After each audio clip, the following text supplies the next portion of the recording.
বাংলাদেশের স্বাধীন জনগণ তারা চায় বেঁচে থাকবার অধিকার। সাবেক রাষ্ট্রপতি ও বিএনপির প্রতিষ্ঠাতা জিয়াউর রহমানের ৪৫তম শাহাদাত বার্ষিকী আজ। ১৯৭১ সালের মহান মুক্তিযুদ্ধ থেকে শুরু করে পরবর্তী সময়ে ভঙ্গুর রাষ্ট্রকে টেনে তোলার ক্ষেত্রে তার ভূমিকা বাংলাদেশের ইতিহাসে এক অবিস্মরণীয় অধ্যায়।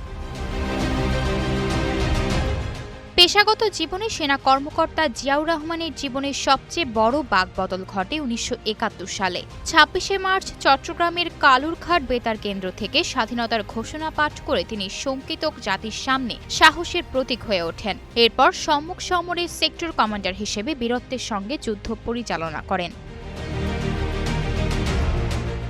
স্বাধীনতার পর দেশের এক চরম সংকটকালে রাষ্ট্র পরিচালনার দায়িত্ব নেন জিয়াউর রহমান। ১৯৭৭ সালে রাষ্ট্রপতির দায়িত্ব নেওয়ার পর তিনি তৎকালীন একদলীয় শাসন ব্যবস্থার অবসান ঘটিয়ে দেশে বহুদলীয় গণতন্ত্রের পুনর্জন্ম দেন। এরই ধারাবাহিকতায় ১৯৭৮ সালে বাংলাদেশি জাতীয়তাবাদ দর্শনের ওপর ভিত্তি করে তিনি গঠন করেন বাংলাদেশ জাতীয়তাবাদী দল বিএনপি, যা দ্রুতই দেশের প্রধান রাজনৈতিক শক্তিতে রূপ নেয়।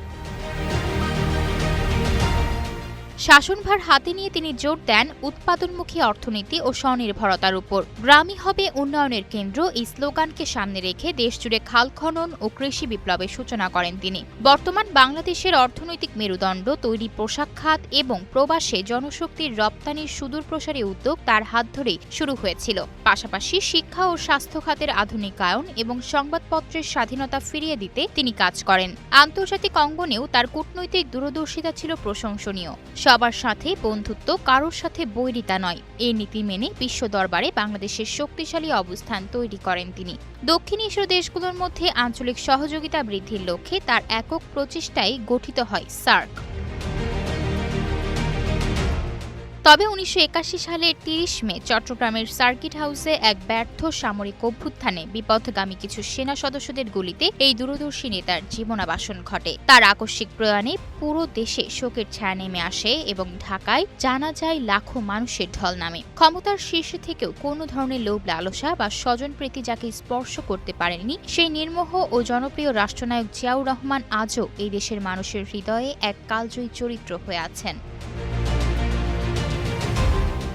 আয়েশা অর্থী, নিউজ ডেস্ক, গ্লোবাল টেলিভিশন।